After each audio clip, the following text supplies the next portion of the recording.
The soft rustling of leaves was probably the most exciting thing you'd hear in a medieval village as the sun peeked over the horizon. Ah, the medieval times, a period so filled with the mundane, it's practically the bread and butter of a sleep-inducing narrative. Speaking of bread, let's chat about breakfast in the Middle Ages, or as I like to call it, the lifetime of the never-ending porridge. If you think scrolling through endless streaming options is tedious, then welcome to peasant cuisine, a world of greyish mush and not much else. The morning would begin, not with a cappuccino, but with pottage, a sort of ask-no-questions craft house brew of veggies, maybe some oats, and the odd rat if your culinary skills were bold enough. It's flavorful in the way that licking a stone might be. And just when you think breakfast couldn't possibly hold any more wonder, there's ale. It's like brunch, but, without any fun. While you contemplate the idea of medieval breakfast, keep in mind that the local church bell would start tolling, gently reminding you that your day would be filled with adventure, like mucking out stable stalls or walking to the well, making sure not to spill what little water you manage to fetch. For those of you who value your morning showers, picture starting your day with a spritz of well water and an optimistic loom at a passing cloud. The hygiene routine back then made natural seem incredibly avant-garde. Don't envy those medieval folks just yet. Imagine life without Wi-Fi. No memes, no cat videos. People had real cats to blame for spilled milk, not digital ones to laugh at. But the people of the Middle Ages had to fulfill their entertainment quota somehow. Enter the beloved village storyteller. These companions were basically the first cog in the wheel of social media, spreading tales and gossip with the emotional gusto of a Facebook rant. These narrators wielded a voice as golden as your most articulate emojis. At least their status updates didn't suffer from lag. Did you want personal space? Well, personal bubbles were as non-existent as toothpaste. People back then were a cozy community, sharing everything from meals to mystery illnesses. Nothing says medieval friendship like swapping recipes for herbal remedies and debating whether it was a chill or merely witchcraft afoot. And speaking of witchcraft, every village needed its resident wise person. Now, if you happened upon poor Agnes in the moonlight collecting herbs, well, let's just say you didn't swipe right or left. Instead, Agnes became the Snapchat filter of village chatter for months.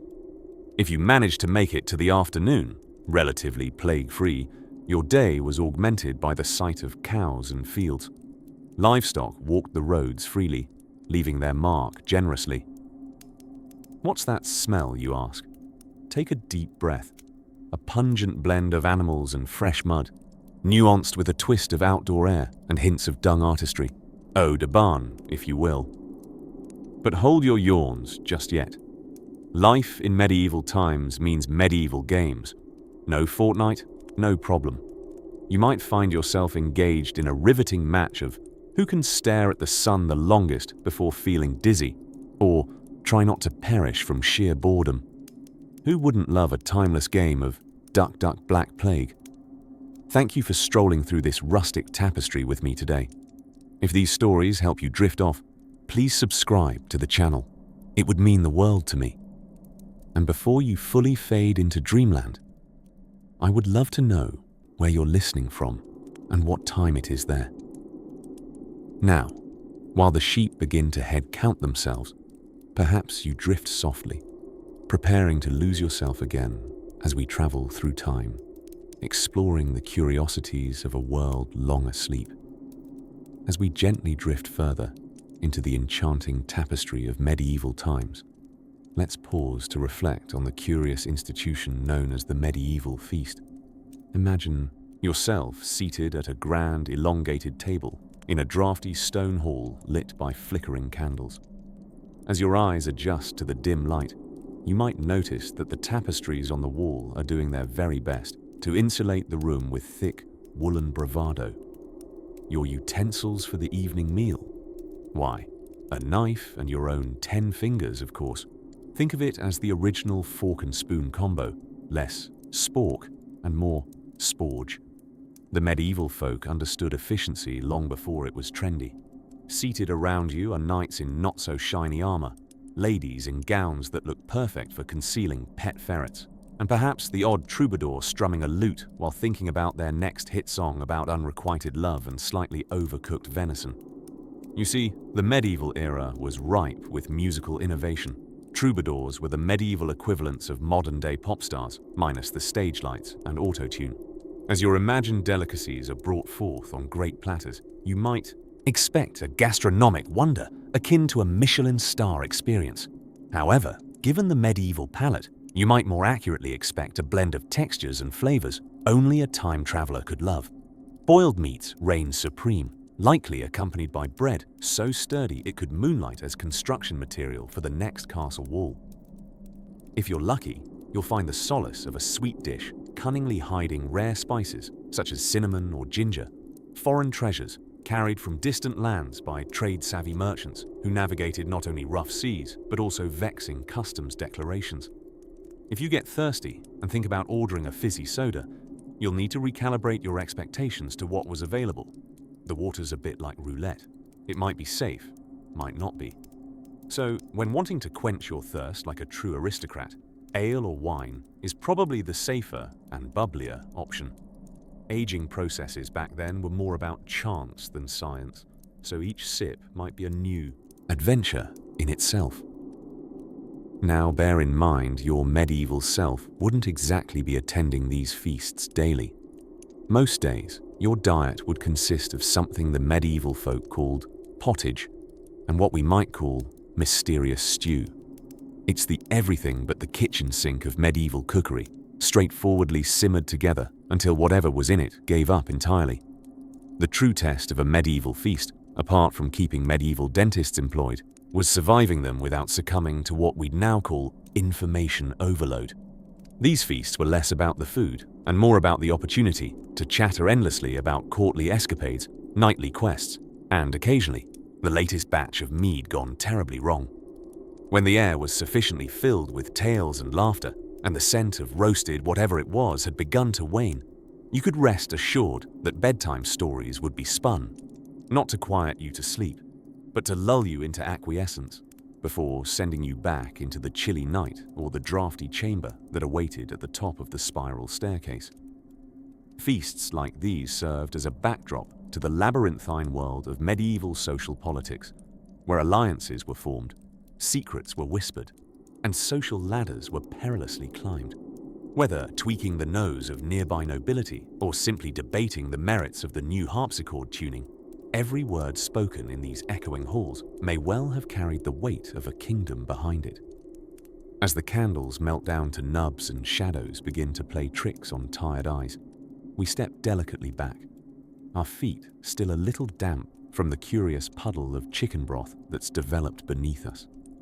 A gentle yawn tugs at your senses, hinting at the stories yet to come, as this medieval night winds itself softly around you, whispering secrets from a tapestry too grand to capture in one evening alone. Picture this. You awake on a creaky straw mattress, the wattle and daub. Walls of your new medieval abode aren't exactly the soundproof panels you might be used to, yet the quiet hum of a medieval morning sweeps in on bird-chirping wings, the medieval equivalent, if you will, of an espresso machine reluctantly whirring to life.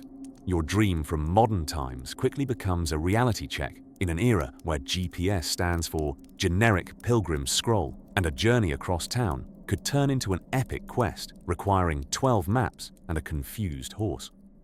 First up, breakfast, if you can call it that, given the absence of avocado toast and oat milk. Today it's porridge. Gruel if you're being generous. You might feel adventurous, imagining yourself a cereal pioneer, except the choices are severely limited unless you consider finding a stray pebble an accidental gourmet feat. In medieval times, if variety is the spice of life, then this breakfast is as flavorful as stale cardboard. Our culinary tour would likely feature ale from dusk till dawn, just to trick your taste buds into thinking fermented is going to be the next big thing in hydration fashion. Back then, ale was safer than water, which puts it in the same category as hand sanitizer, but with a far more exciting daydream potential. Getting dressed presents its own challenges. You armor yourself not in designer labels, but in layers of wool that make you look like an unusually stylish sheep. Thread count isn't a thing. Wool is the thing. And more is indeed more. When the winter winds howl like an angsty teenager learning to sing Taylor Swift. If your ensemble lacks refinement, don't fret. Today's fashion maven is borrowing their sense directly from the practicalities of survival. Paris and Milan have nothing on the draped elegance of sackcloth chic. As you set off for your day, you'll appreciate the grand advances in footwear, which has gone from medieval clogs that redefine Crocs because they neither float nor are they remotely trendy, to cushioned Nikes that make your feet dance. Swapping your insoles for medieval leather hobnails isn't just a podcast idea, it's an actual lifestyle choice no modern soul voluntarily makes. That clopping isn't the sound of horses, it's your shoes echoing your every step, like an impatient Morse code message from history. And when it's time to do business, any business, the experience gets categorically medieval. At the marketplace, selection isn't priced by 3-for-2 offers, but by whether the fishmonger could catch anything at dawn or if the baker was feeling benevolent towards leavening. If you imagine medieval bargains akin to Black Friday, think more along the lines of Beige Thursday, where the only thing slashing are the tailors, with their tapestries of discounted potato sacks. As we move on with the medieval schedule of the day, let us not forget how utterly lacking entertainment options were. Today's endless scroll was yesterday's leisurely stare into the void, or if you were lucky enough, observing the local jester attempt to outwit physics with flaunting Titanic, toe-stubbing trips. TV was a town cry away, as entertainment often involved gathering around a spirited troupe reenacting the highlights of plague year statistics with flap-flapping vigor. You could call it the early days of participatory theatre, minus the special effects, and plus a roasted turkey leg for good measure. What of the local gym, you wonder? Why, it's called life. Forget treadmills, your steps are in miles or leagues as you dash warning from a neighbor's gossip or outrun a gangly parade of chickens seeking granary trespassers. By evening, you are bone-tired from all that immersive history lesson. Unless you're contemplating reps with a lance, it's best to forget about modern gym memberships. As shadows stretch long, the gentle cacophony of a medieval town settling into nightfall surrounds you. A soft cotton of white noise you wish to tuck snugly around your day.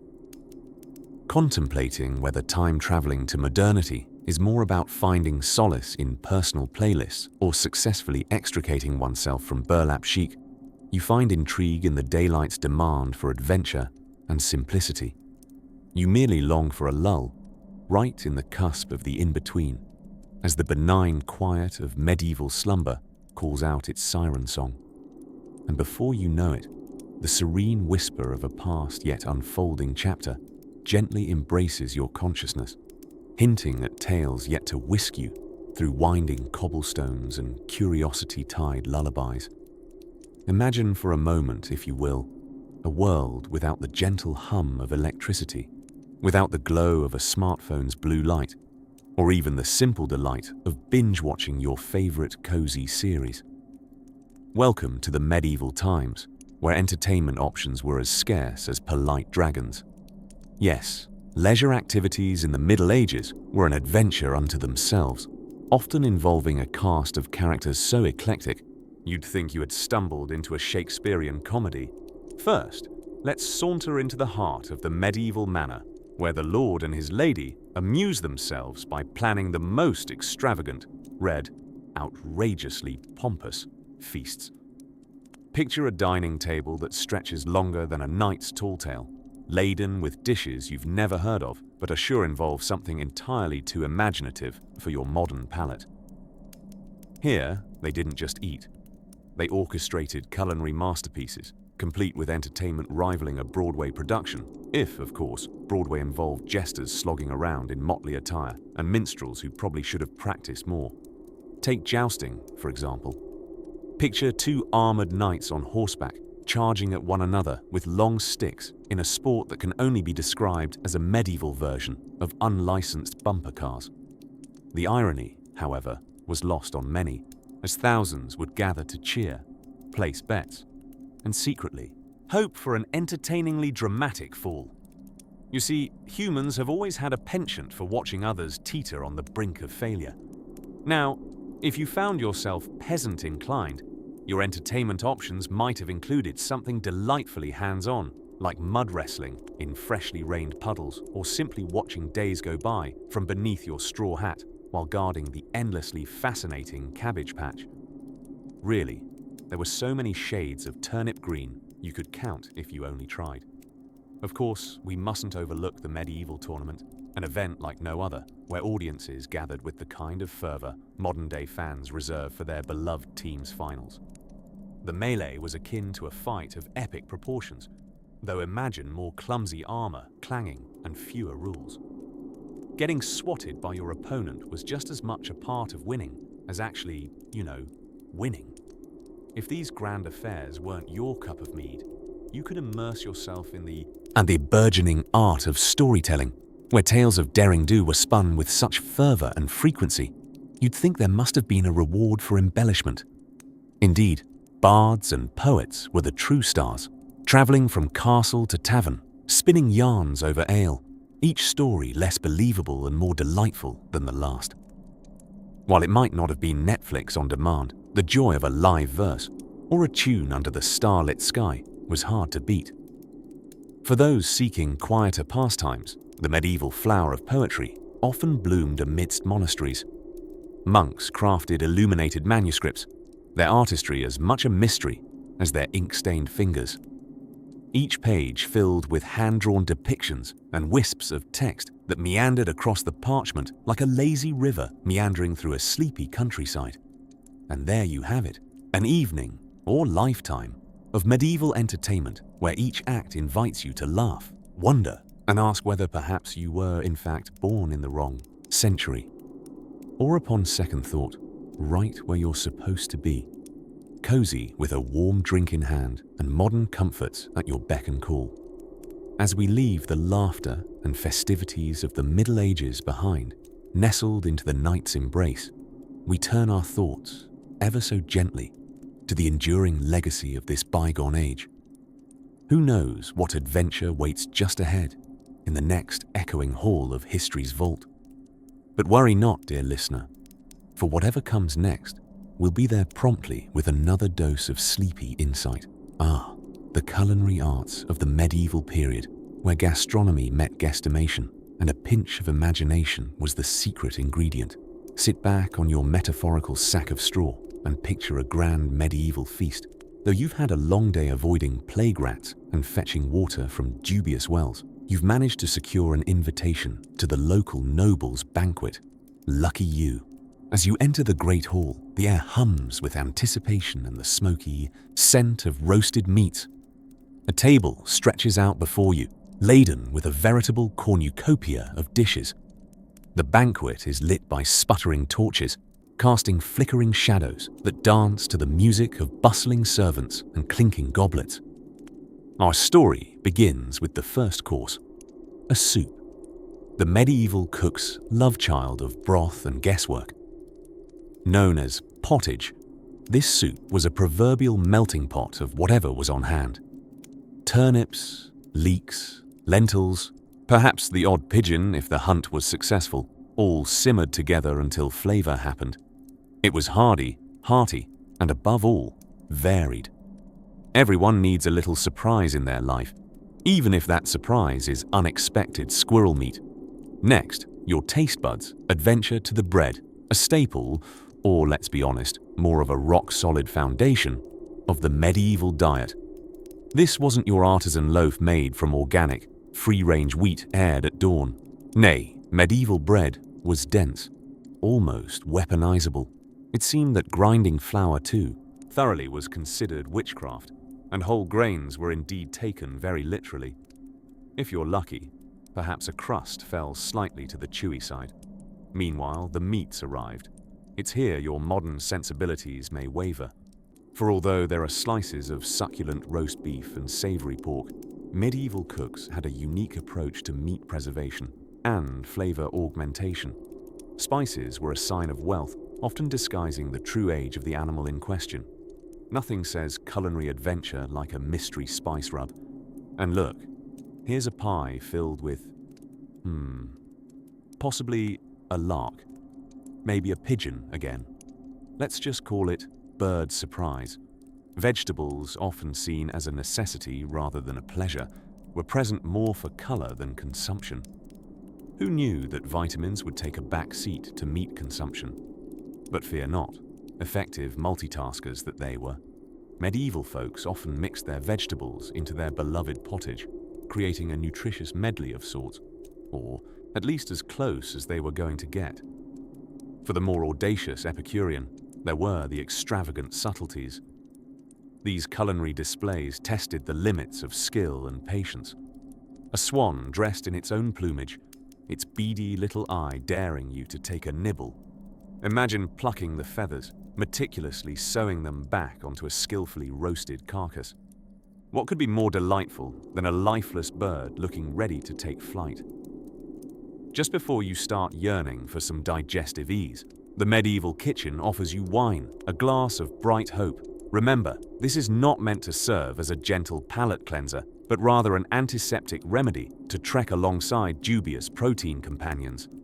And water? Well, medieval hydration came with a side of may contain extra bacteria label, so wine it is. The night winds down and dessert serves as the final fanfare, led chiefly by a parade of comfits, wafers, and those curious delights called léche lombard. Sweet, spicy, sometimes confusing. Medieval desserts were a playground for sugared excess. But as they say, better go medieval on dessert when it might just mask the aftertaste of history. And so, as your eyelids grow heavier, imagine yourself there amidst the laughter and revelry, slowly sinking into sleep as if settling into a feather-stuffed mattress. But don't drift off just yet. There's more to medieval life than the banquet. Next, you'll find yourself prepared to explore the finer etiquettes of historical morning routines. To spend a day in the Middle Ages, a time when knights roamed the earth, damsels wove dramatic tales, and sanitation was as mythical as unicorns. Gather round, dear insomniac, and let's wander through the halls of history with our velvet slippers, where we shall explore the whimsical wonderland of medieval craftsmanship. It's a good tale to drowse by, and one which, much like lukewarm mead, could just be the perfect sleep tonic. Picture the scene. The sun peeps over the horizon, casting a golden hue across your humble medieval village. You awaken on your straw-stuffed mattress, perhaps not a personal luxury, but a certain paradise if you remember to avoid the itchy bits. Today, you wake with a particular excitement, for it is market day, a virtual cornucopia of medieval industries displayed for your weary eyes. First, greet the blacksmith, the rock star of the Middle Ages. The hammer-striking anvil is a soundtrack of yore, a melodic tune akin to a lullaby when heard from quite a distance at 2 a.m. Marvel at his smoky artistry, transforming raw metal into axes, swords, and the occasional whimsical wind chime for the aesthetically inclined willow near the chapel. This pillar of medieval life creates everything metal. Need a sturdy pair of horseshoes? A Byzantine armor replica for Jousting Monday? He's got you covered, albeit with perhaps a vague outline of his sooty hand on your innocent tunic. Next, amble toward the potter's stand, your senses bathed in the earthen aroma of clay and kiln. Here, the potter's wheel spins at improbably hypnotic speeds, as much entertainment as it is craftsmanship. Cups for your morning cider, plates for what constitutes dinner, and remarkably bumpy, yet endearing vases for your precariously arranged array of meadow flowers are birthed here. Remember, asymmetry is not just avant-garde, it's a medieval speciality. Here, appropriately cue the dulcet tones of a lute strummed by an apprentice troubadour with dreams loftier than his sheep-counting prowess. The entertainment sector is flourishing, showcasing a human chess match. Engage your intellect alongside Charlemagne's, if he were a pawn on this board of wit and cleverness. Keep your enthusiasm gentle, though, as a wrong move might see you stomping off the field like a sore loser at a pie-eating contest. In a quieter nook of the market, you'll spot the scribe, the proto-hipster before it was even a thing, using ink dyed with the essence of twigs and berries. Their precise quill work breathes life into manuscripts.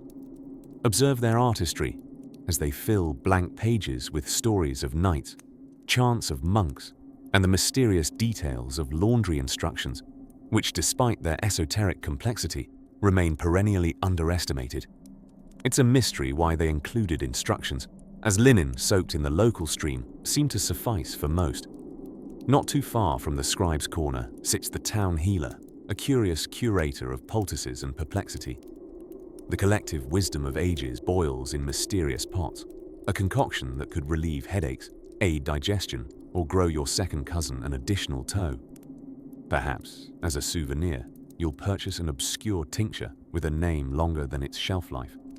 Keep it in the cupboard somewhere. It's either a family heirloom in the making or a particularly stubborn prank on the nose.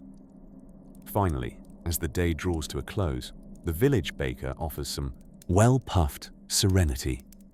Hearty bread emerges from medieval ovens, a feat of art and science that might not entirely rival today's boulangeries, but certainly did the trick if your jaw muscles were up for a workout. A crusty slice paired with a dollop of butter, churned by some of the friendliest dairymaids, is probably the Middle Ages' attempt at soothing bedtime porridge.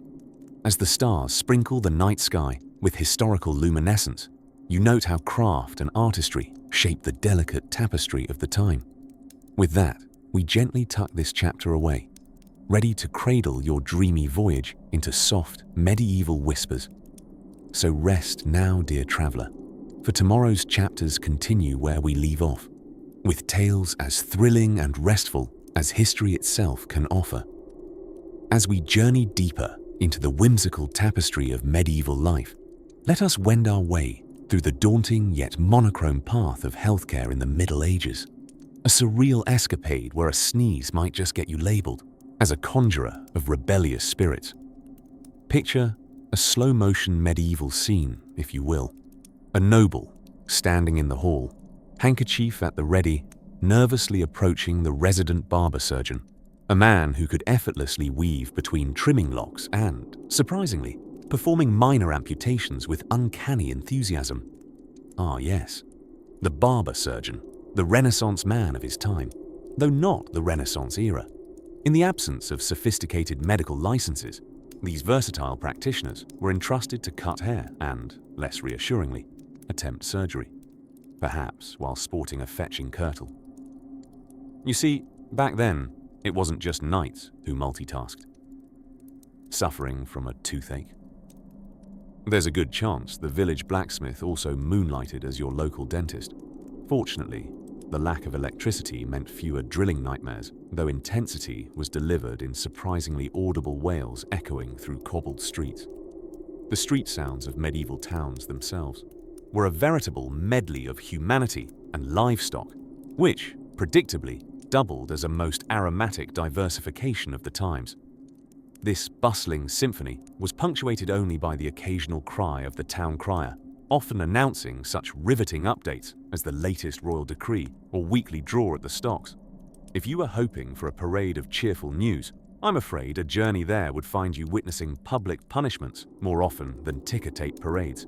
Returning to matters medical, the curiously devoted medieval folk believed in humours. No, not the funny kind, although some treatments seem laugh-worthy in hindsight. In their minds, ailments stemmed from imbalances in the body's natural fluids. Black bile, yellow bile, phlegm, and blood, each attributed with unique and mysterious properties. Not feeling your best? Your colour's off? Fear not, an enthusiastic apothecary would be more than eager to bleed or blister, ideally not to the point of new complaints about a faint-heartedness. Indeed, it was a time when things were tragically misaligned and gloriously unhinged. Need a touch of extra sleep? Perhaps a little dose of henbane or mandrake, carefully prepared by the learned, or rather daring, herbalists, under the watchful eyes of nuns in monastic gardens. Should you find yourself walking through these cloisters, picture medicinal plots lined with plants considered cure-alls, speaking volumes of hope to those seeking solace. And if you happened upon a friendly medieval pharmacy, it was like a tiny, enchanted alchemist's shop, where mystery powders and jars brimmed with secret tinctures. Comforting, if pungent. A medieval pharmacist's advice echoed, "Try leeches," a suggestion famed for its charming economy of resources, yet dubious results. Who knew so much amusement could be squeezed from so many tiny creatures, each hoping for a more fulfilling afterlife? Yet, medieval health wasn't all bleakness and melancholic treatments.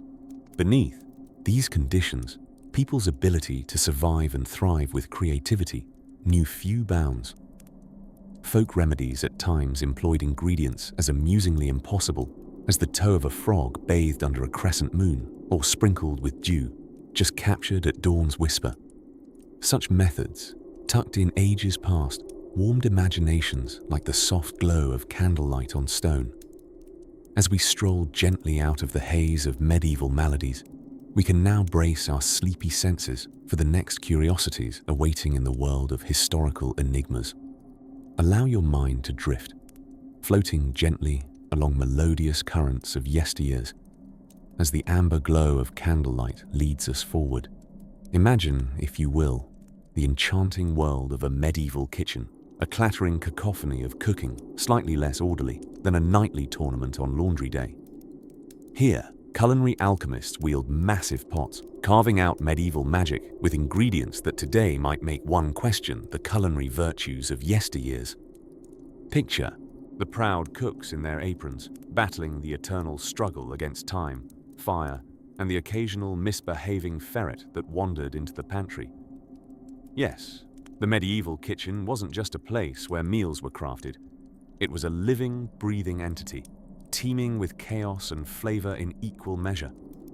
The menu was a curious one indeed, filled with dishes that would scare away the bravest kale enthusiast in the 21st century.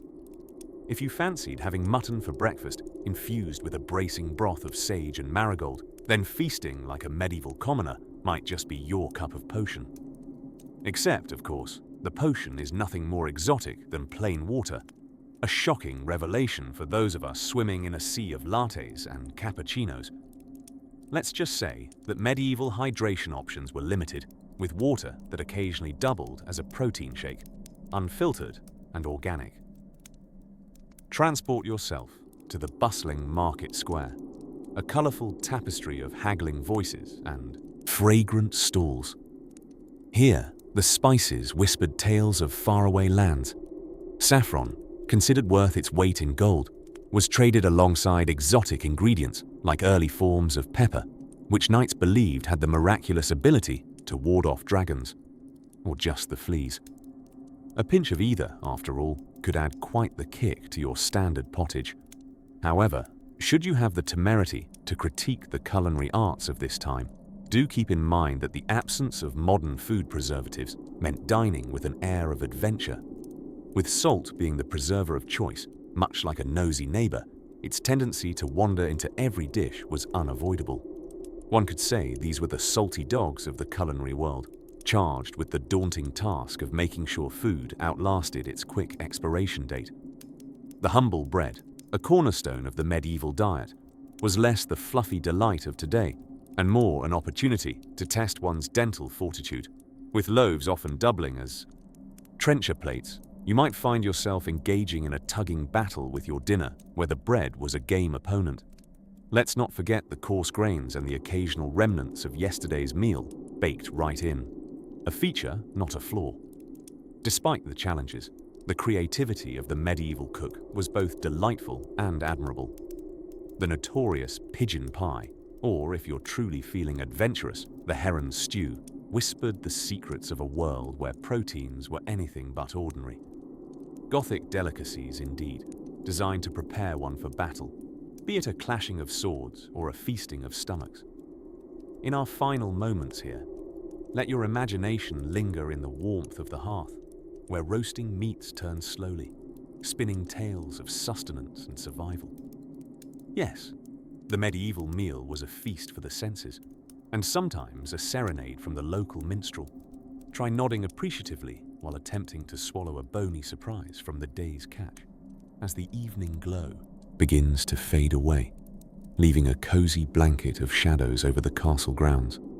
We must gently turn our gaze away from the culinary escapades of the past and drift into the arms of dreams where medieval kitchens hum a gentle lullaby of crackling firewood and simmering stews. The lessons of history are often as filling as they are fascinating, surely more than enough to digest in one evening. Drifting slowly into a warm reverie, let's now saunter through the cobblestone corridors of medieval merriment, or rather, the lack thereof. You see, your day in the Middle Ages wouldn't begin with a leisurely scroll through your newsfeed. Oh no, it would start with the rooster crowing at an hour even the sun finds impolite. And there would be no snooze button, mind you. In the soul-warming embrace of your straw-laden bed, you'd ponder the noble art of cleanliness, or the medieval alternative, which was less a sparkling affair and more of a sporadic drizzle. Bathtubs slept soundly until they summoned for special occasions, and when water was involved, so were at least 6 members of the household. Bathwater was shared. Consider it a bonding experience, a liquid semaphore of potent interpersonal skills. Breakfast, or breaking the fast, would gently beckon you with the scent of pottage. Yes, a delightful medieval mush of grains that, on a particularly jubilant day, might be graced with a dribble of milk. Those hoping for a croissant would be sorely mistaken. Next, the wardrobe adventure. Clothing in the Middle Ages was a functional art. The concept of color coding was practically non-existent, yet layers upon layers of wool transformed you into a walking, talking, sweating onion. The swish of your tunic as you traversed your modest abode would echo like the whisper of ancient fabric societies themselves. Mid-morning, if you were a serf, fancy medieval talk for unpaid and overworked. Off to the fields you would go, a rein of simple tools in hand. The sun your only judge, you'd engage in an endless duel with the land, trying to coax some grumbling crops from the earth. While romantic novels often paint pastoral scenes of medieval life, they tend to gloss over the sheer back-breaking drudgery involved. Think of it not as farming, but as extreme gardening, where the prize was not fame, but fortunate survival. For those ensconced in slightly more opulent chains, the day was a festival of formalities. If you were a noble, life was largely ceremonial, a series of meetings about more meetings, conducted in countless layers of brocade that could make one long for a summer breeze to whisk by improperly shod feet. Lunch, or dinner, as it was curiously called in the Middle Ages, was no less simplistic. Bread held a monumental place in the meal hierarchy, sometimes serving as both food and plate. Just imagine consuming your dishware because, why not? Medieval ingenuity at its finest, blended charmingly with resourcefulness. The afternoon would unravel thus. More laborious toil for the common folk, more formal frolicking for the nobility. Perhaps a stroll through the open market, a festival of scents where the air was seasoned with a blend of aromas, from the rich incense of spices to the less enchanting essence of overripe fish. As dusk courted your tired limbs, the evening meal, known quaintly as supper, brought forth another parade of pottage, possibly accompanied by a small miracle in the form of a questionable protein. Unsurprisingly, meals doubled as social gatherings, an ode to conversation with only the occasional act of knightly chivalry, such as spearing the largest, and likely only, sausage. With the fall of night, daylight swiftly vanquished. There was no Netflix and chill. Instead, the ceaseless hum of medieval life receded into the gentle lull of storytelling by firelight, weaving dreams and tales of heroism, much like the one you are drifting into now. The flicker of flames painted shadows on the walls, whispering secrets of lands far beyond your imagination. And so, nestled beneath sheepskin blankets, you might contemplate the stars, poking inquisitively through your wooden roof, after having bid goodnight to an era marked by unending curiosity and endearing imperfections. Beneath the carved wooden arches of a world so much simpler, yet bewilderingly complex, the soft padding of your journey draws to a close for today. As the tendrils of sleep finally wrap around you, we find ourselves poised on the brink of our next gentle chapter of medieval mysteries. Amidst the wholesome chaos of medieval life, let's journey into the world of medieval fashion, a realm where practicality often took a backseat to pomp, circumstance, and the ever-elusive idea of beauty. Yes, the Middle Ages were a time when sartorial elegance was measured not by your ability to clothe yourself adequately for the weather or walk without assistance, but rather by how successfully you could transform yourself into a glorified human tapestry. Picture yourself in a medieval closet, or perhaps more accurately, a wooden chest full of burlap dreams and velvet aspirations. First, you'll need to slip into your shift or chemise. This undergarment is not so much a fashion statement as it is a cotton apology to your skin, desperately trying to ward off the inevitable itchiness of your outer ensemble. While a shift came in handy for absorbing any wayward droplets of roast boar grease at the banquet table, it also served as a necessary buffer from the rich outer garments that, frankly, behaved more like mobile works of art than clothes built for comfort. Let us not overlook the unruly menfolk who had the gallantry, or possibly the divine folly, to engage in the era's latest style craze, the tunic and hose combination. Like a heroic knight trapped in his own house arrest, the medieval man would wear a tunic, likely belted at the waist to give that contrasting silhouette of wealth and austere humility. Hosing his legs with tight woolen fabric, he would perchance attempt to walk with both dignity and the catch of the day's local fish market attached to his feet's odor. For the ladies, the headgear was where the real adventurous spirit thrived. You could distinguish yourself by donning a wimple, a modest framework for the face often resembling a swaddled present in transit, or perhaps a headdress of epic proportions. The goal of these towering lace-adorned constructs was presumably to reach heaven, or perhaps to serve as a means of navigation in the dense social whirl of medieval court life. However, if you were aiming for sartorial grandeur, the hairnet, a net so delicate yet tantalizingly potent that it could elevate even the lowliest maiden to the dizzy heights of medieval Instagram fame, would be your signature accessory. Ah yes, and let's not forget the color palette, a collection of shades that range from the earthly hues detailed by peasants with a penchant for mud-based dyes to the glorious technicolor dreams of those who could afford the dizzying expense of a proper blue.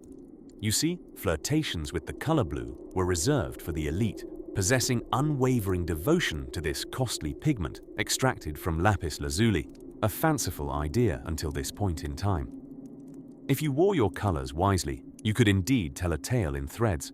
In fact, the medieval fashionista was often a walking history book wrapped in wool and silk, narrating the ongoing story of class, status, and an adventurous feudal lineage.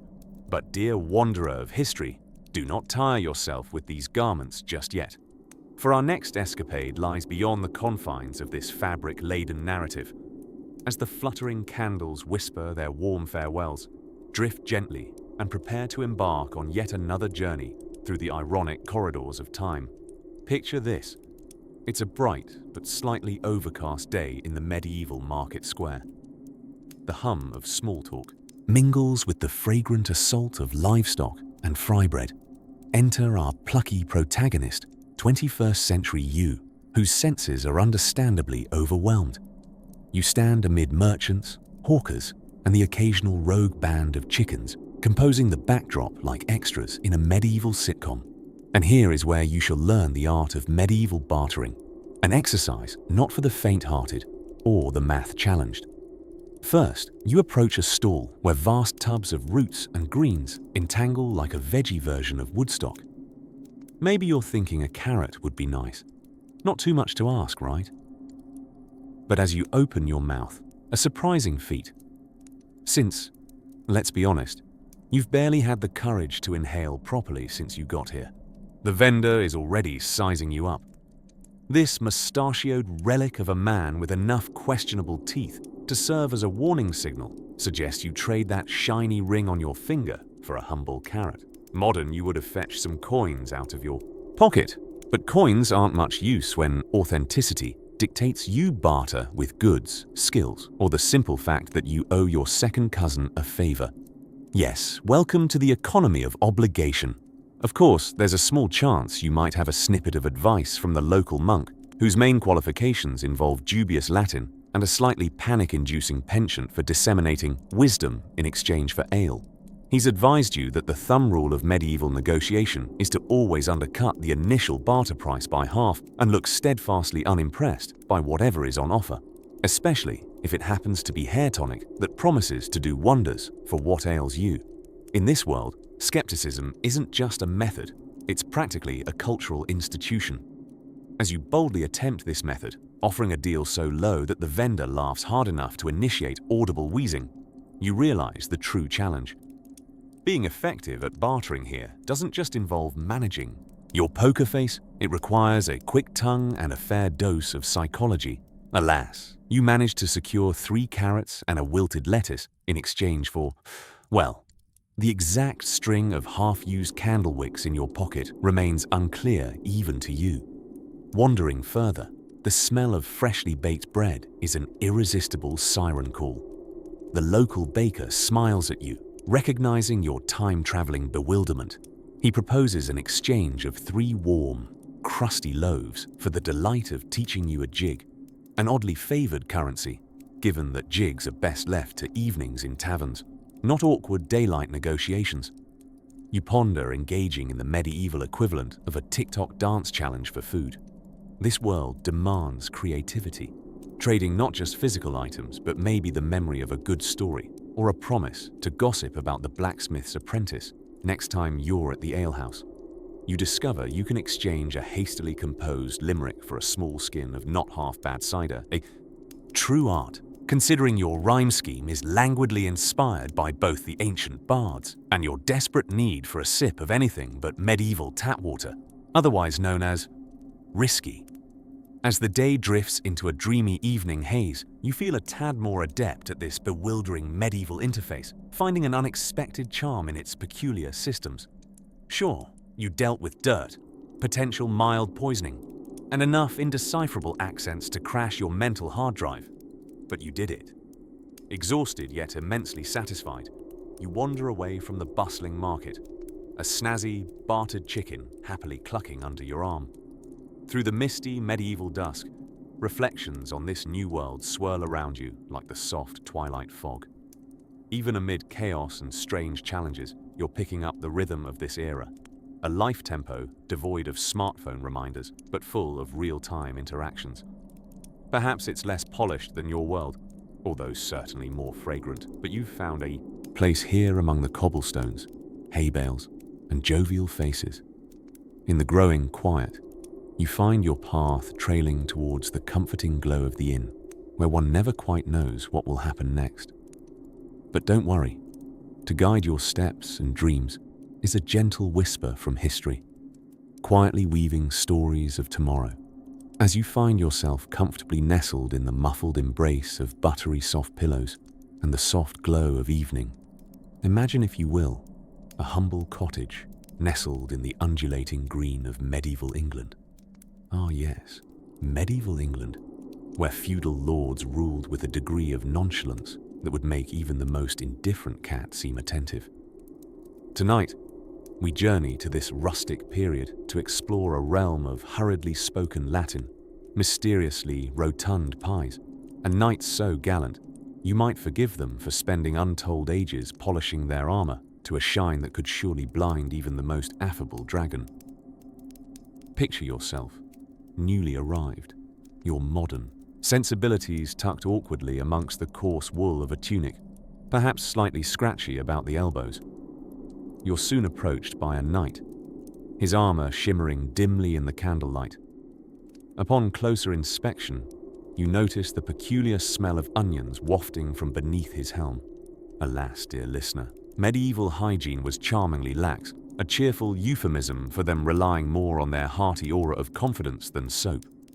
Our knight, Sir Baldwin the Benevolent, bids you good morrow with a voice as bright and hopeful as a lute string that hasn't snapped yet. Oh, But before you can engage Sir Baldwin in a rousing discussion on the troubadour's latest ballad, oddly reminiscent of a modern top 40 hit about yearning and turnips, you're intercepted by the sturdiest force known in these times, a peasant woman on her way to market. Her name is Ethel, and her basket is brimming with radishes, the medieval equivalent of high-stakes investors. They require a cunning negotiation strategy. Ethel, who is a raconteur of exceptional skill when provoked by a curious traveler, regales you with the intricacies of agrarian life. She speaks of crop rotation as if singing an endless lullaby, with field mirth slowly entwining with pasture poise as the rhythm of the seasons beats like a sleepy drum. One moment, she teaches you the ancient art of thatching roofs, and by the next, you're swept away by tales of feasts so grand that you suspect the minstrels made them 20% grander for posterity, much like what you'd find in medieval Yelp reviews, etched on parchment by torchlight. As the cozy market atmosphere wraps around you like a well-worn blanket, you notice a peculiar sight. A gathering of children eagerly listening to a jester who is juggling potatoes with surprising aplomb. His jokes, sharp enough to make an inebriated chicken guffaw, seem timeless. Because of course, what's history but the continuous story of humans finding endless laughter in the face of daily absurdity? The jester tips his floppy hat and offers you a humble quip, lost to time and laughter before you're summoned by the rising chimneys of the nearby castle. Its silhouette gracefully punctuates the sky like an ambitious cake. Inside, you're given the grand tour, with its spectacular tapestries perpetually unraveling and secretly hinting at embroidery styles that never really caught on.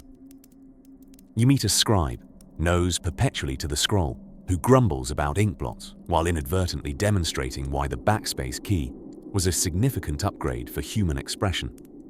The sky outside begins to dim, and as you prepare to return to the world of ceiling fans and bedtime memes, you realize that medieval times, with all their bustling oddities and timeless tales, bear not just the marks of history, but the resilience of people who, through sheer persistence and a touch of madness, made it all work in their own delightfully unpolished way.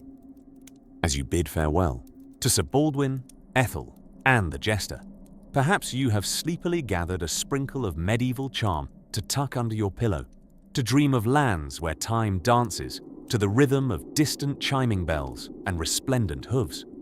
With an affectionate toss of a friendly "good morrow," you float back into modern dreams, knowing that another whimsical tale awaits just beyond the flutter of your eyelids, ready to whisk you to further adventures and perhaps a midsummer song or two. Imagine, if you will, the scene. A quaint medieval village bustling with as much excitement as a sloth convention. The sun's rays peek timidly over the horizon, casting dappled shadows across the thatched roofs and cobblestone streets. As much as medieval times might sound romantic, they were also the embodiment of rustic challenge, and sometimes sunrises were the most exciting thing on the agenda. Now, let's shuffle into the timber-framed home of the local blacksmith, a medieval multitasker, if you will. There shuffles our iron-willed hero, mostly because he's likely suffering from a knee ailment due to engaging a little too enthusiastically with his own anvil. His fingers, sturdy as iron rods themselves, deftly shape metal into tools and trinkets as his wife skillfully bats away the occasional iron filing from the morning porridge.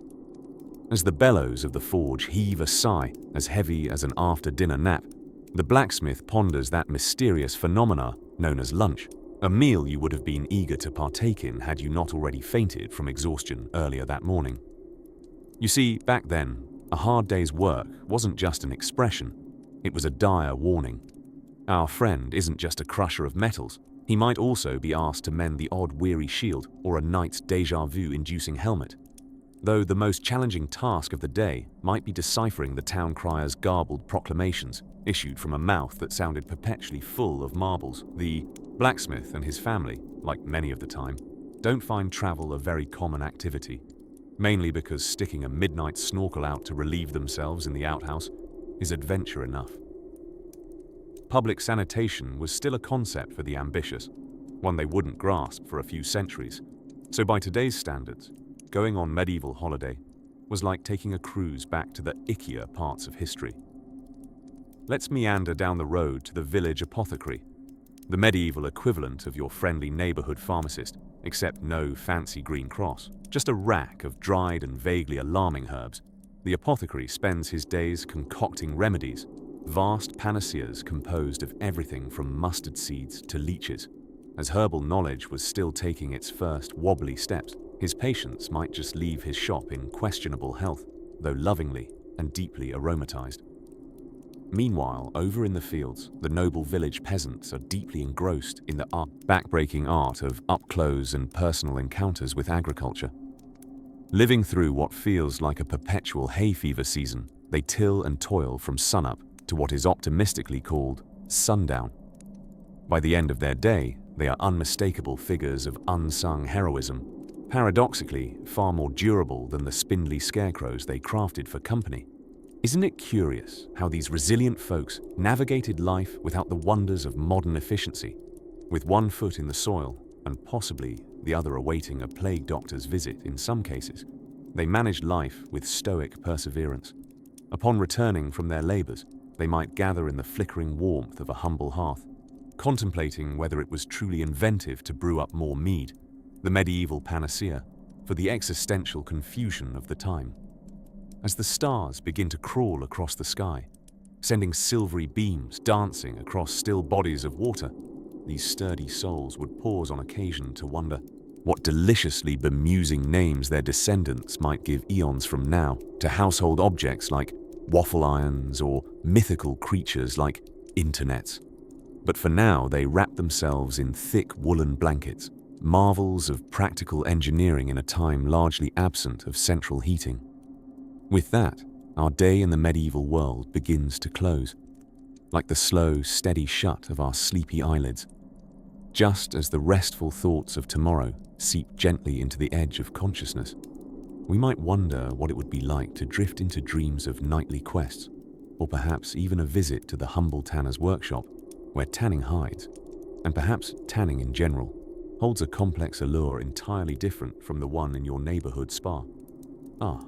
But that may just have to wait for now, as the stories of past adventures have tucked you gently towards slumber, letting history's page gently turn once more. As we drift once more into the soft mists of time, our cozy journey lands us gently upon a scene from medieval England, where the morning sun stretches its lazy arms over thatched roofs, casting a golden haze upon a village just waking from its slumber. Welcome once again to the past, where seemingly simple tasks promise an interesting twist. Surviving a day without the modern conveniences we often cozy up to like a warm mug of chamomile tea. Imagine, if you will, opening your eyes to find yourself in a snug little cottage, the air flavored with the earthy scent of fresh hay, mingling with the lingering aroma of last night's pea pottage. Before you can even contemplate the noble pursuit of a leisurely snooze, the relentless cluck of chickens commands your attention. Ah yes, that's right. You've time-traveled to a world where the snooze button is still a figment of the distant future, much like Wi-Fi and oat milk lattes. As you rub the sleep from your eyes, you're suddenly aware that hygiene is about to become a historical fact of life. A brisk splash of icy water from a communal ceramic bowl is enough to wake even the sleepiest of medieval residents. A burst of freshness claims the same awakening power as a double-shot espresso, minus the foam art. Breakfast beckons, yet before you can delight in a sumptuous medieval buffet, you must first contend with the breaking of fasts within the constraints of peasantry. The hope of toast evaporates as you realize bread was probably a week's wages away, while oatmeal dreams are crushed between barley gruel's soggy embrace. Cereal was left centuries in the future. Yet here, you embrace the early morning challenge of consuming your warm gruel without losing your grip on reality. Or spoons. Once nourished, the time comes for work. A concept evidently less entrancing when your medieval career choices consist chiefly of ploughing fields, milking cows, or grinding grain, each task promising its own brand of physical comedy. Perhaps not as charming as a TikTok dance, but undeniably sweat-inducing. With strings of labor tugging at the hours, you find that while public health might not have achieved global stardom yet, a strong sense of community support fills the void. Neighborly exchanges spice life. Tales of how someone once found a tomato in town, or the mysterious absence of all weasels. Not quite water cooler material, but it's what passes for entertainment until juggling hits its golden age.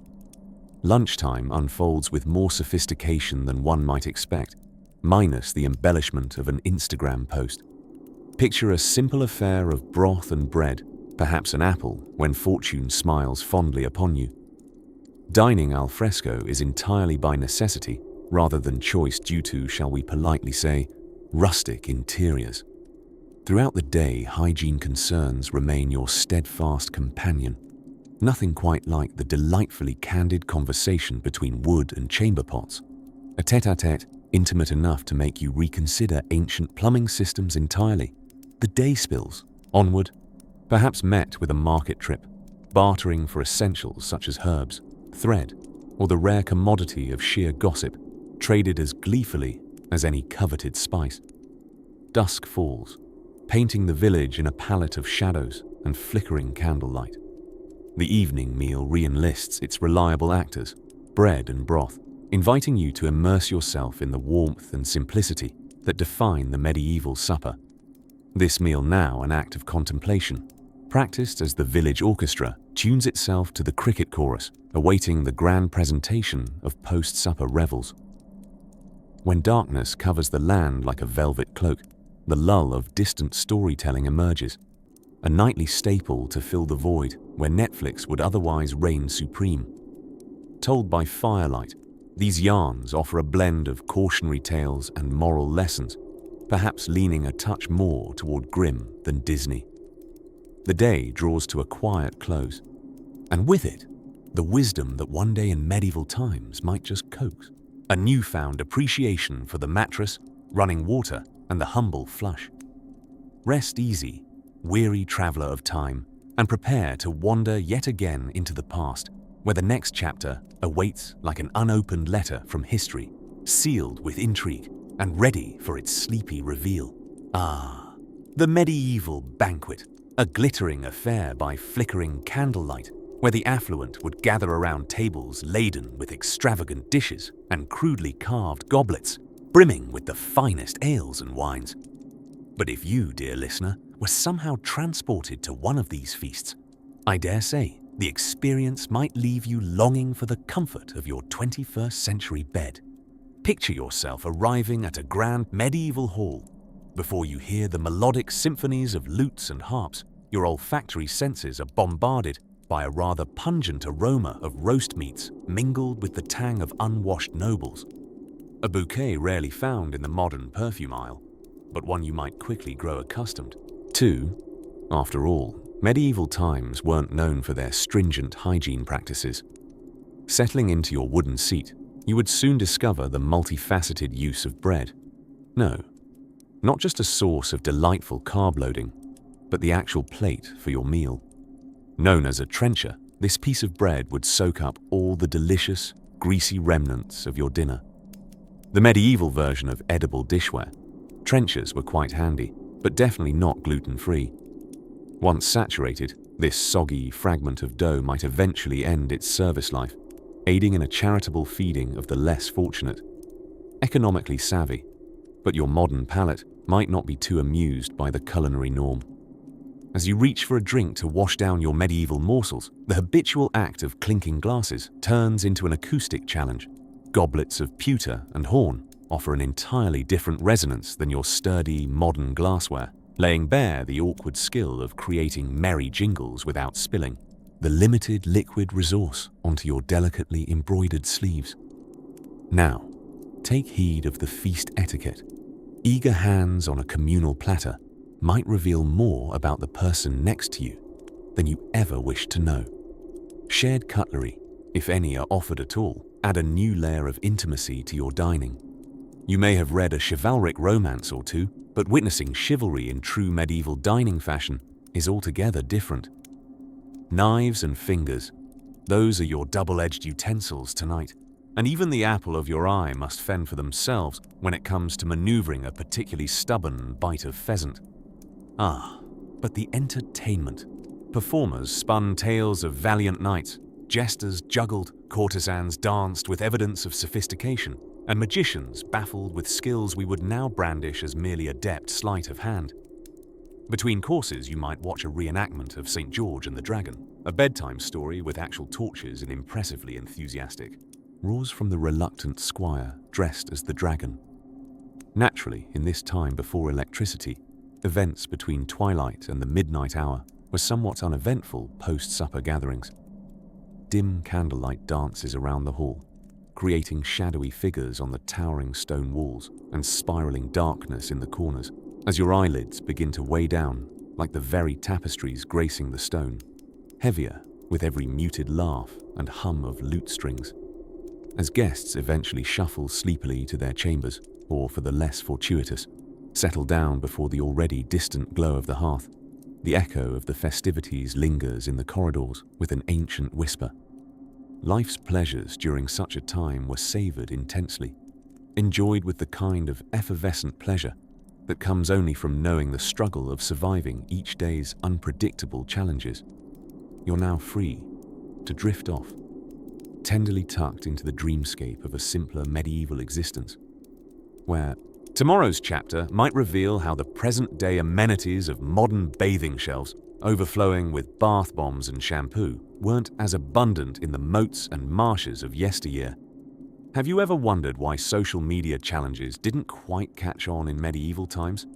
It's largely because folks then had their hands full with daily tasks like staying alive. Since back then, hygiene was a challenge that unraveled the bravest of knights. If you've ever wrestled with a particularly stubborn kitchen sponge, imagine tackling a medieval bath, a wooden tub that wasn't just a washing contraption but more of a makeshift cauldron for human stew. Bathing, you see, was an exercise in communal bonding, not unlike participating in a medieval form of water aerobics, but with significantly more clothing, at least for the nobles who deemed it necessary to preserve dignity while gingerly stepping into tepid water. The common folk, they weren't as fussy, often skipping the bathtub in favor of a quick scrub with whatever passed for soap. In other words, ashes mixed with animal fats, or perhaps a brisk splash in the nearest river, hopefully upstream from where the herd had crossed earlier. Now don't let those nifty leather belts fool you. Fashion was less about aesthetics and more about practicality. Imagine avoiding jeggings and deciding between the latest in burlap couture or fine linen that danced with moths more frequently than you did. For the medieval fashion connoisseur, dressing was less a matter of choice and more of a tactical battle against fluctuating weather, fleas, and the occasional open fire. Does this tunic smell of smoke? Was genuinely a wardrobe consideration.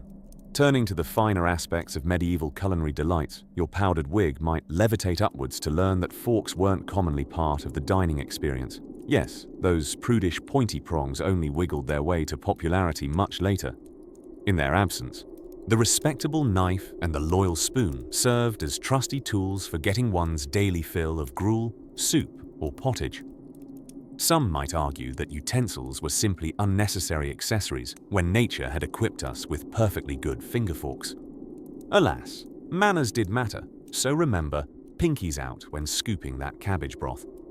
Despite the occasional challenge of managing a wardrobe with more fuzz than a chick's nest, some medieval folk found creative expression through an unlikely medium: hairstyles. For gentlemen, think mullets that would make a rock star weep with envy. And for the ladies, intricate braids that must have required near architectural expertise. Alas, no medieval hair salon could promise a perm, but the occasional application of rancid butter for sheen was every bit as invigorating as it sounds. Consider it a leave-in conditioner with a pungent medieval twist. One mustn't forget the local jesters who occupied their days like squirrels whose sole mission was comic relief.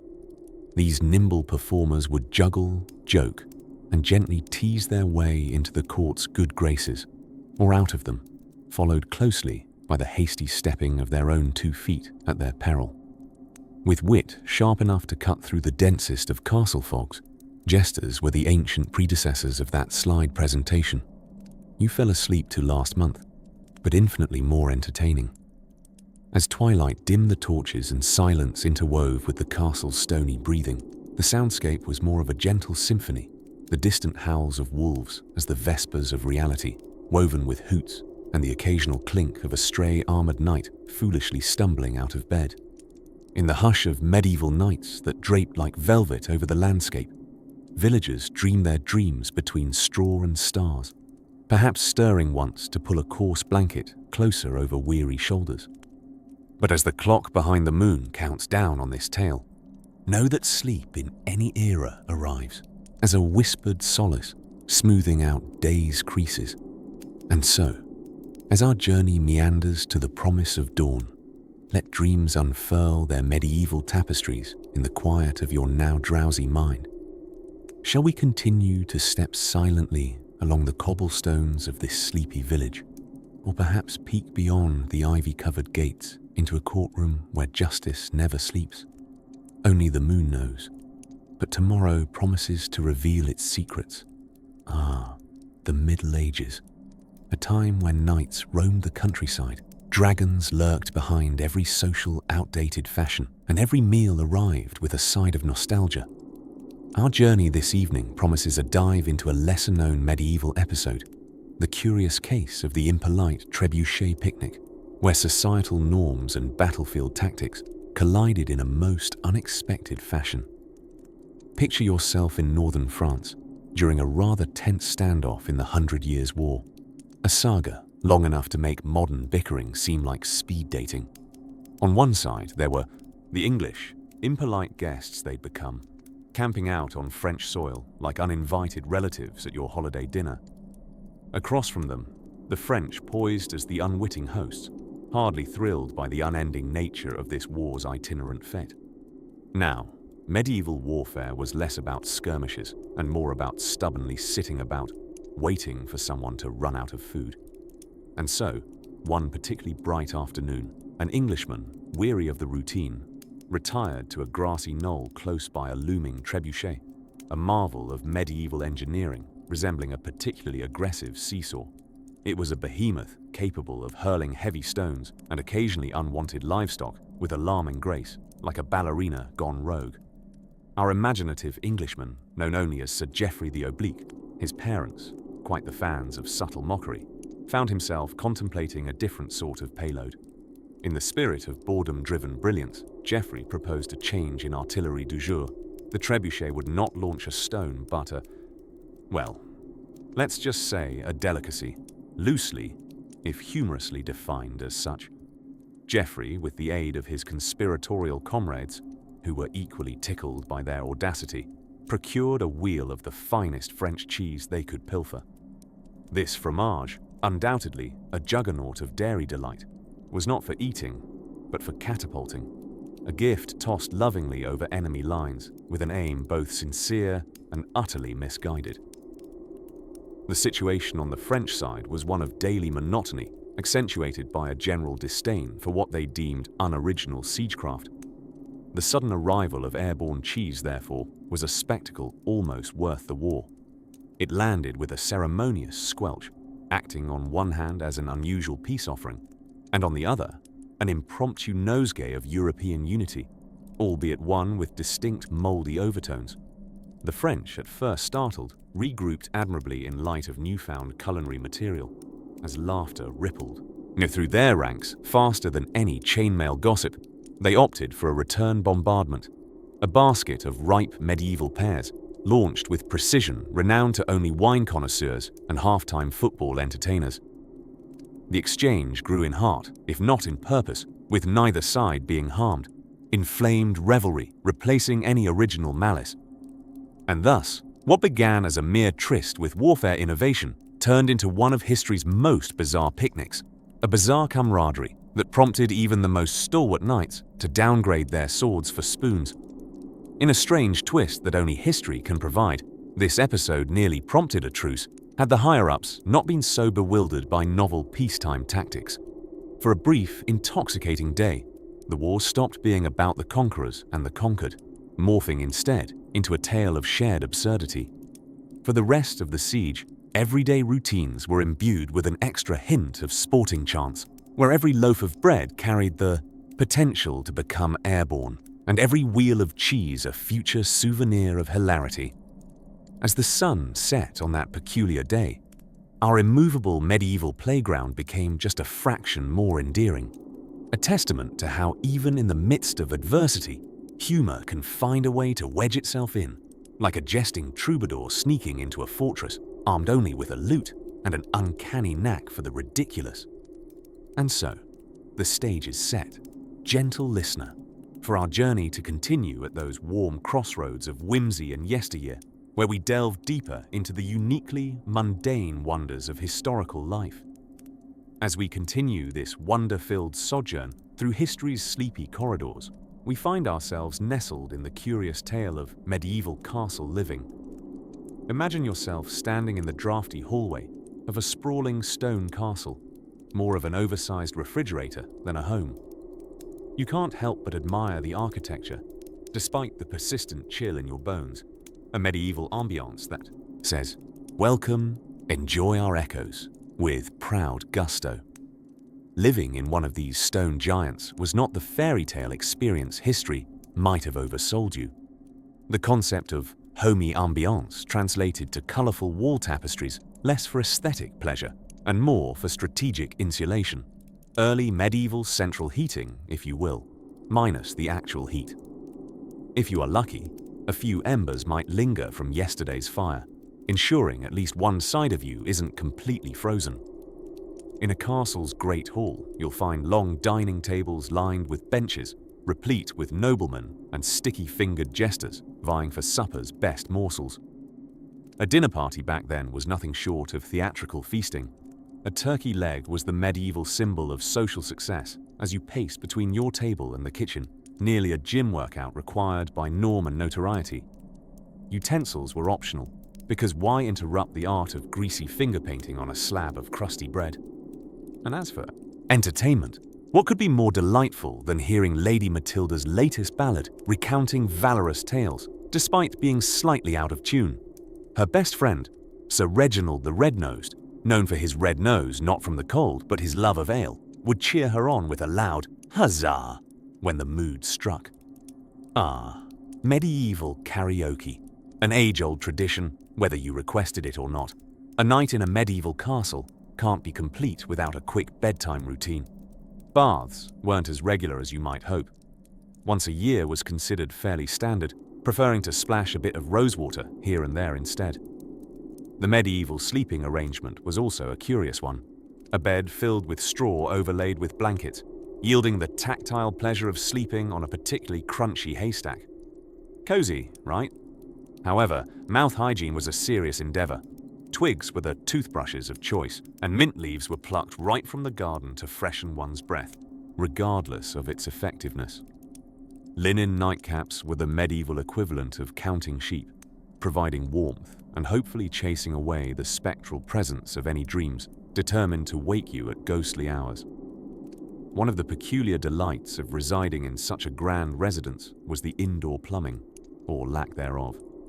A castle's guardrobes dangled precariously over a keep wall, a testament to the castle lord's intimate relationship with gravity and a shovel. Perfect evidence that the distance between humans and their environment was beautifully, if not tragically, maintained. As night swathes the castle in silence, you hear the faint rustle of a truly medieval menace, the rat. Pillagers of the grain stores and unwelcome guests at midnight feast, these creatures ensure you'll never feel alone. But fear not, for trusty feline companions are vigilant guardians of the pantry, patrolling with authority.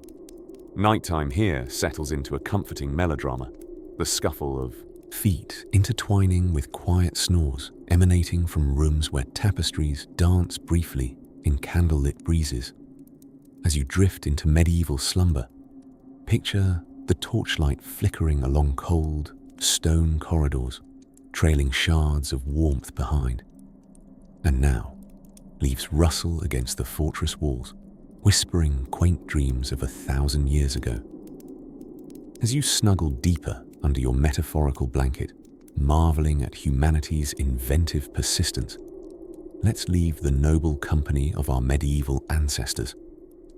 With thy heart not in a cold granite castle, but rather wrapped in the cozy blanket of imagination, we'll tiptoe forward into more of this dreamy journey through time.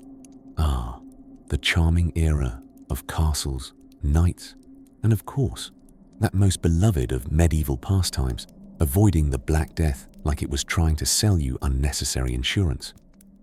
Yes, dear listener, the medieval period was a spectacularly treacherous time where every jaunt down the winding cobblestone roads was a bit like playing an extremely high-stakes version of Avoid the Puddles.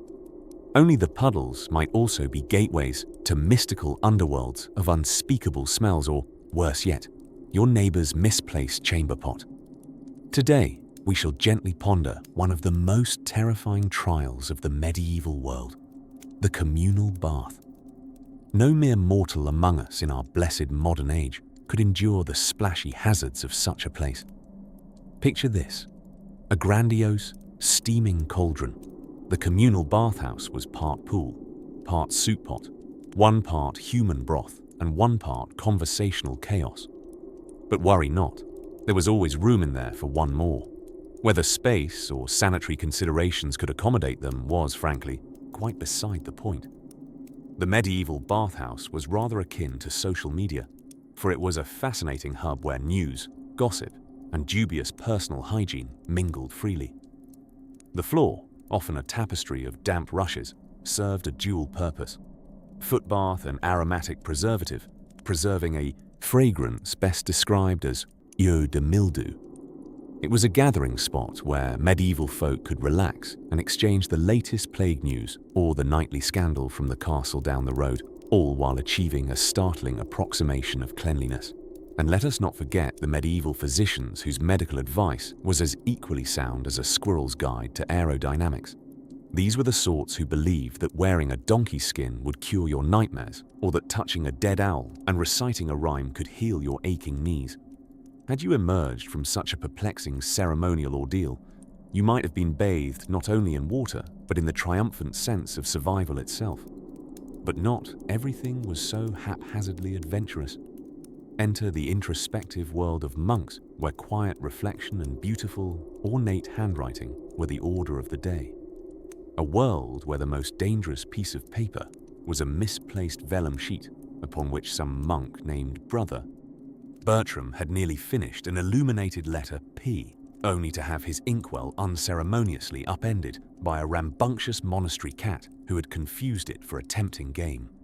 One might imagine monks gliding ghost-like through corridors in their billowing robes, occasionally waging a silent war against the relentless snoring of Brother Ethelred, who could form a symphony of nasal turbulence. And here, within these walls, they mastered the art of making everything uncomfortable sound significantly more grandiose by giving it an elaborate Latin name. Books were codices, meetings were chapter meetings, and naps were aptly named divine meditations. But before we allow the faint echoes of monks' chants to lull you further into dulcet drifts, let us not forget the culinary art of the time, which certainly left an unforgettable mark on any surviving palate. Feast your imagination on neatsfoot jelly, a delicacy whose uniqueness is matched only by the insistence with which it clung to the roof of one's mouth. There was also the omnipresent pottage, a hearty combination of whatever roots and tubers one could find scattered around, perfect for both dinner and an impromptu game of vegetable roulette. Ah, the medieval era, as treacherous as it was fascinating, a time when mere survival was as unpredictably adventurous as it was daily recurring. So as your eyes grow heavy and your mind wanders into dreams of castles and jesters, let us gently concede that perhaps our cozy beds do offer a much more inviting respite than any straw-padded bench in a drafty stone tower. Consider yourself serenely fortunate, dear traveler of dreams, for our next journey promises more whispers of intrigue and tales from this marvelously mundane epoch. Ah, there you are, dear traveler, making your way through the enchanted labyrinth of slumber and stories. In tonight's tale, we meander through a delicious morsel of medieval life. where the kings were fussy and the peasants, well, fussier still.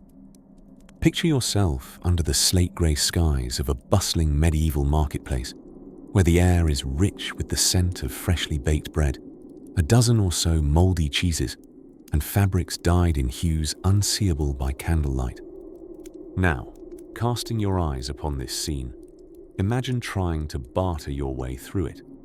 You might hear the blacksmith exclaiming to his apprentice, "By the Mary, put thy back into it," a medieval pep talk of sorts, albeit one calling upon divine witnesses. Here's a fun thought for your drowsy mind. Imagine testing your fate at a game of medieval bowling. That's right, this era had its own peculiar form of the sport, aptly named Kegels. Not quite as straightforward as today's version, Kegels involved hurling a hefty wooden ball down an earthen lane, aiming for a set of pins, while also dodging the occasional goat seeking refuge. Try as you might, the semantics of the game remained about as clear as a mud puddle, but the stakes sure were. Riveting. Losers sometimes faced the dreaded forfeit of buying drinks made from unrecognizable concoctions. How intriguing it is to wonder when or why exactly someone thought fermented parsnip could quench one's thirst. Alas, the typical medieval jester had a built-in sense of dread admiration. To jest, or not to jest, that's not a question I want to clear, he'd mused whilst juggling a set of lumps resembling turnips. Yet, underneath the jolly cap and bells lay an astute sense of wit, forever balancing the fine line of humour and decorum. For you see, even jesters knew that a poorly timed quip might earn a cross glare from Queen Matilda mid-feast, and trust me, nobody wanted to upset Matilda, especially not before dessert. Feasting in the medieval way was quite the spectacle. Picture great halls lined with trenchers, edible plates crafted from days-old bread, perfect for savouring stews or defensively slinging stew remnants at the jesters from afar. The menus designed, either by inspiration or desperation, sought to impress or disturb the worthy guests. One might be offered deviously delightful concoctions such as garbage salad, which, contrary to the name, proved to include only the finest vegetable bits unfit for the stew. Now, as we tuck ourselves away from the lively chatter of the medieval halls and linger between drowsiness and dreams, let's drift a tad further, into a serene chapel where the chant of monks echoes softly. These gentle souls spent their days meticulously illustrating manuscripts in vibrant hues. The only known cure for a case of the yawns within those stone walls was a quick game of Find the Mistake. If you puzzled over an entire page of abbreviations that read like a mystery novel, you'd take solace in knowing it might have been intentional. With the scent of time-old incense still wafting through the air, one cannot help but press gently upon the folds of history. In this candlelit cocoon, let the whispers of the past guide you towards tomorrow, where the dream continues and we tiptoe subtly onto the next story, as if strolling through a meadow at dawn, with the world still asleep around us. Imagine, if you will, a crisp autumn evening in the year 1373. The medieval world is in full swing, quite literally, as knights are jousting, lords are feasting, and peasants are, well, surviving. The air is filled with the not-so-faint fragrance of damp wool and fresh manure, which seems far less charming when it's not warmed by the gentle glow of a sepia-toned Instagram filter. A gentle breeze rustles through the thatched roofs of a sleepy village in what is modern-day Germany.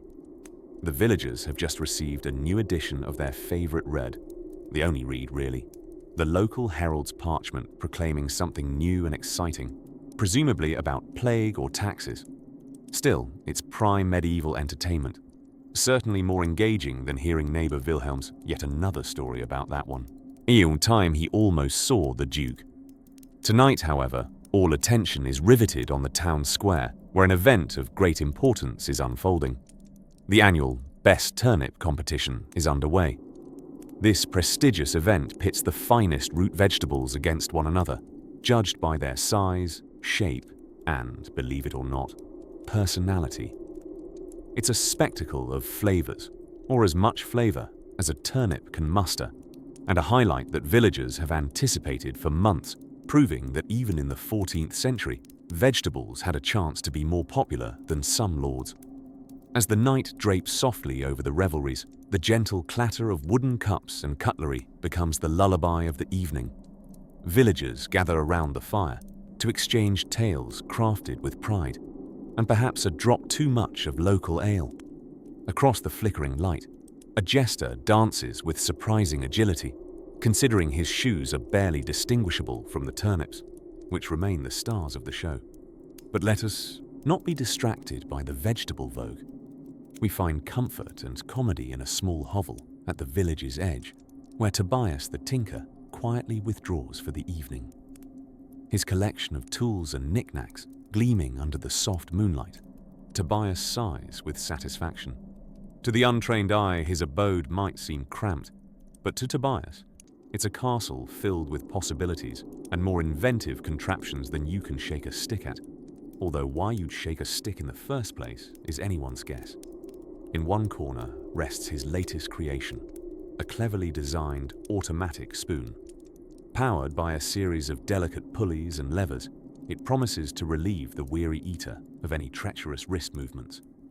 This is medieval innovation at its finest, a time before patents, and when, quite possibly, the term self-stirring was greeted with gasps and murmurs of witchcraft. Tobias drifts to sleep, dreaming of his next invention, perhaps a self-fanning fan. Oh, the irony, as the rhythmic, gentle snores echo softly through the room like an ancient lullaby. Outside, the stars twinkle defiantly against the vast darkness, as if winking knowingly at the simple joys of medieval life. Near Tobias's workshop, a gentle stream babbles on, unaware that in the centuries to come, it will be fondly remembered as the site of the first documented instance of someone slipping on a banana peel, another comedic gift we can thank history for. Residents have long declared this laugh-induced spill a warning to those who dare leave fruit in precarious places, giving the scene an unexpected place in comedic lore. As these medieval wonders slowly become enveloped by the night, the village falls silent. The last embers of the communal fire flicker into a warm embrace, coaxing the dreamers ever so gently into the land of Nod, though the peasants may awaken tomorrow to the relentless adventures of pestilence and politics. For now, peace reigns supreme. Slowly, the night begins to weave its new tapestry, darkness drawing its velvety cloak around those ready for slumber. And as Tobias's spoon precociously tips itself into a tiny tin of leftover stew, we slowly drift to the edges of our tale, preparing for another quiet chapter of dreams and medieval musings yet to unfold. As the candle glows dimly beside you, casting a sleepy golden hue across this journey through history and comfort, we find ourselves ambling slowly toward the lesser-known paths of medieval life. But wait, schedule your slumber. For tonight, we're indulging in the whimsical world of medieval food. If you think medieval dining comprised endless banquets, ever-flowing goblets, and spirited jesters bouncing around, well, you may want to dream with eyes open, as the truth is slightly less majestic. Imagine yourself a noble, with a table brimming with delicacies. But before you let your imagination whisk you away to grandeur, let's consider the medieval menu in all its nightcap-inducing detail. First up, the astonishing array of meats, most of which were not exactly the fine cuts you'd expect. Take, for instance, the highly cherished medieval delight of peacock.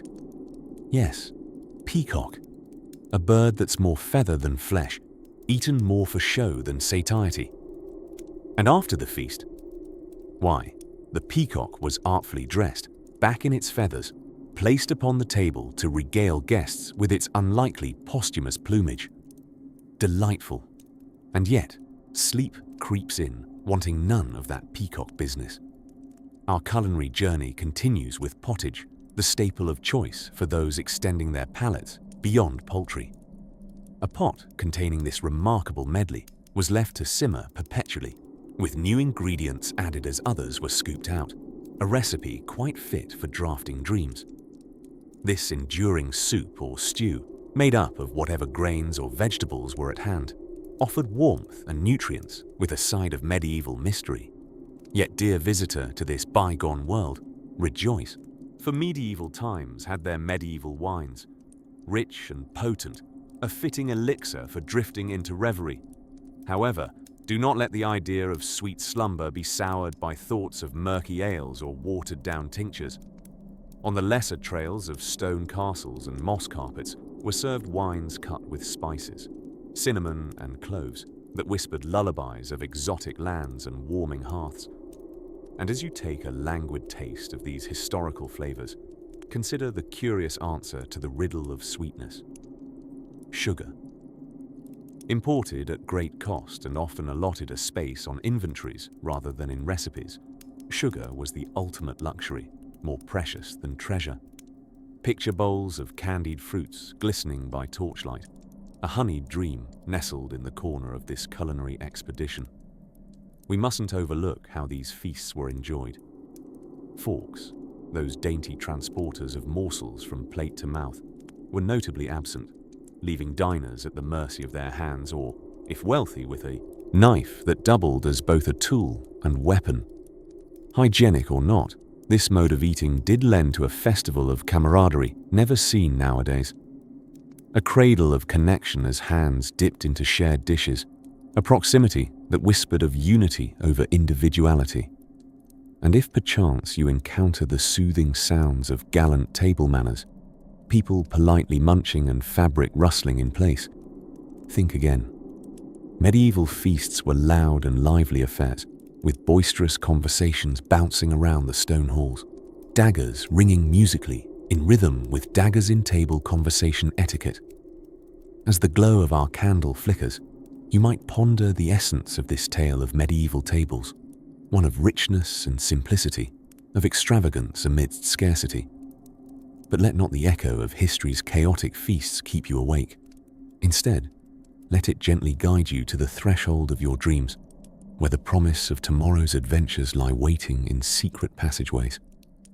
As the night deepens and the tales grow softer, we begin to drift closer to the next chapter of our wandering, where the echoes of time will have more secrets to unfold, more mysteries to unravel, one gentle story at a time. Let these dreams be your gentle guide as we sway into slumber, resting on the feathered wings of history itself. Ah, the world of the medieval market, a bustling, rollicking affair where commerce and calamity often collided with the kind of enthusiasm you might expect from a mismatched pair of dancing shoes. Picture yourself wading through the throng, trying to keep the hem of your shockingly unaerodynamic tunic off the muddy ground. A bold task, considering the market is teeming with cheerful mayhem and surprisingly feisty chickens meandering through the crowd, perhaps plotting an escape from their destined dinner plates. As you wander past a series of booths made from what appears to be a hazardously flimsy combination of wood and good intentions, your senses are assaulted by various odors. Some are strangely delightful, like the freshly baked loaves of dark bread, crusty and warm, filling your nose with a welcoming aroma and a bit of light-headed reverie. It's the kind of smell you could imagine wafting through the open windows of a memory-filled kitchen, or maybe just another YouTube relaxation video. However, other odors are less pleasant and more adventurously rustic. The nearby fishmonger enthusiastically shouts about his catch of the day. Among his catches are curious lumps that probably require a more specific identification beyond fish. These are best avoided unless you wish to linger in historical authenticity with a bout of medieval-era digestion. Further along, the call of a fabric seller catches your ear. Boldly colored wools compete with quite the dazzling and possibly headache-inducing array of dyes, ranging from vibrant saffron to a blue so intense it could almost summon a rainstorm. Just don't ask about the dye-making process. Some mysteries are best left tucked away, lest your dreams tonight become too vivid or your imagination too daring. It's here you might negotiate for a snippet of this small world's tapestry, a patch of cloth to comfort or perchance even embroider your own little tales upon. But beware, as the price is rarely as simple as it seems. A medieval bargain is less about currency and more an impromptu performance art. Think Monty Python, but with much more earnest shouting. A roll of eyes, a wafting of hands, and soon enough, you've found yourself the proud owner of a fantastically garish hat. Or perhaps the local jester was just trying to stow away some of his accessories. Around you, the cheerful chaos continues as burly men haggle with artisans over iron pots and poorly whittled wooden cups, each crafted with something that resembles both love and hidden bemusement. The sound of a random lute strumming in the background offers a delightful, if entirely unplanned, score to the scene. Have you ever tried to sleep with the sweet serenade of a medieval lute soloist who has a passion but not necessarily the skill? It's an experience that's both soporific and slightly perplexing. It's in this hypnotic cacophony that you spy the apothecary's corner, a bewildering concoction of jars and dried herbs advertised as cures for all ills, from the common cold to a broken heart. Somewhere between the Valerian and questionable tonics, you ponder today's advances in healthcare. Indeed, what the apothecary lacks in modern sanitation standards, they make up with enthusiasm and a suspiciously good sales pitch. But observe the light beginning to dip beyond the horizon, casting an amber glow that softens the rustic outlines of this medieval marketplace. While the energy of the day fades to evening, the shadows lengthen, inviting you to contemplate the mysteries and stories each good seller clutches close. Here, where histories blend with dreams, and the feel of wares leads to the weaving of legends, it is no wonder you find your eyelids beginning to droop.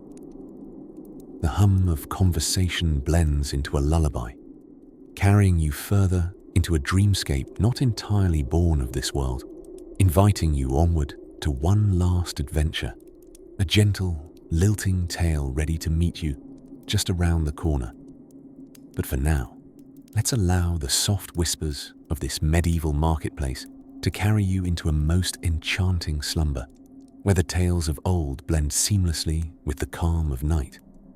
As the evening sky softly dims to a velvet curtain and the stars prepare their nightly debut, we find ourselves meandering down one last medieval alley.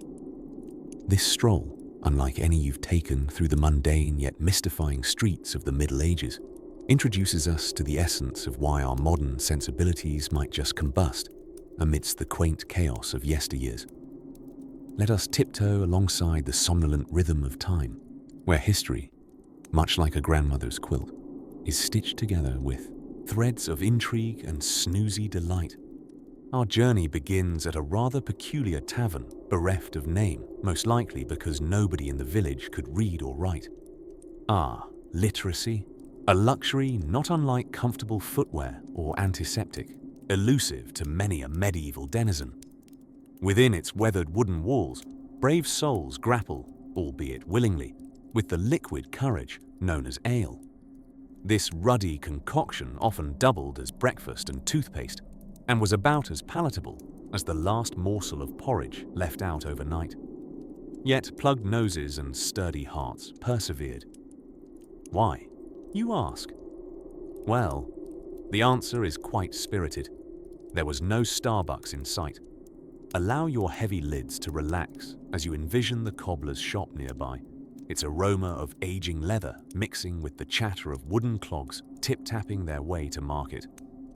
The cobbler himself, unwittingly stepping into the annals of history, grumbles about the newfangled fashion of pointed shoes, an invention seemingly inspired by a long-forgotten bird's beak, guaranteed to inflict both fashion envy and physical discomfort in a singular heart-stopping step. But incline an ear to the intangible whispers of the era and hear the scorn for the latest innovations, like sunlight liberally filtered through stained glass. Citizens watch in hesitant admiration as a cathedral rises inch by inch, taking decades to perfect its pinch of heavenly grandeur. Stained glass windows depict vibrant stories, casting a rainbow cascade over pious heads, while a monk stationed within scribbles frantically into illuminated manuscripts. Ironically, the very essence of capturing their stories bore no legal copyright, leaving the likes of Geoffrey Chaucer free to pilfer plotlines at medieval slumber parties. Naughty Geoffrey. Meandering along, the ever-present clatter of chickens guards the village perimeter. These feathered denizens wander freely, much like today's rumors on social media, leaving little gifts of causeless chaos in their wake. Friends, you may tiptoe around these landmines if your heart desires to survive this night, though many a medieval hobnail shoe fell victim in noble sacrifice. In the bubbling culinary cauldron of medieval cuisine, carrots and turnips tango alongside a hodgepodge of herbs and grizzly meats. The humblest vegetable garden was green-thumbed with care, aimed not only at nourishing weary bodies, but also fortifying intestinal fortitude. Alas, no croutons or Caesar dressing, just a determined iron stomach able to withstand dishes whose names remain lost to the empty belly of time. But let us not forget the nostrils. They are crucial to this adventure. The essence of lavender wafting from precariously placed sachets masks the fragrant reality of medieval hygiene, an oxymoron if ever there was one. Picture, if you will, the determined vigor with which passers-by attempt to mask less than savory scents with a kaleidoscope of herbal perfumes. They were unwitting pioneers in the age-old art of subtle deception. Eau de fouille, we might call it today. As the moon rises higher, casting silver beams across the countryside and drying damp cobblestones underfoot, our walk through history draws gently to a close. You've danced amongst the shadows of yore, where each heartbeat hummed in tune with life's simpler harmonies, as everyone strolled a gentle pace through time's timeless embrace. So let us find a welcoming nook and ease into a cozy slumber, warmed by the woven tales of history's quilt. With dreams delicately stitched from the very threads of antiquity, you'll drift into a sleep as sweet and deep as that undisturbed medieval night. As your journey into dreamland beckons, let history's serenade lull you with its echoing whispers, promising a peaceful rest till dawn kisses the sky once more. Good night, dear traveller. Rest well beneath the stars.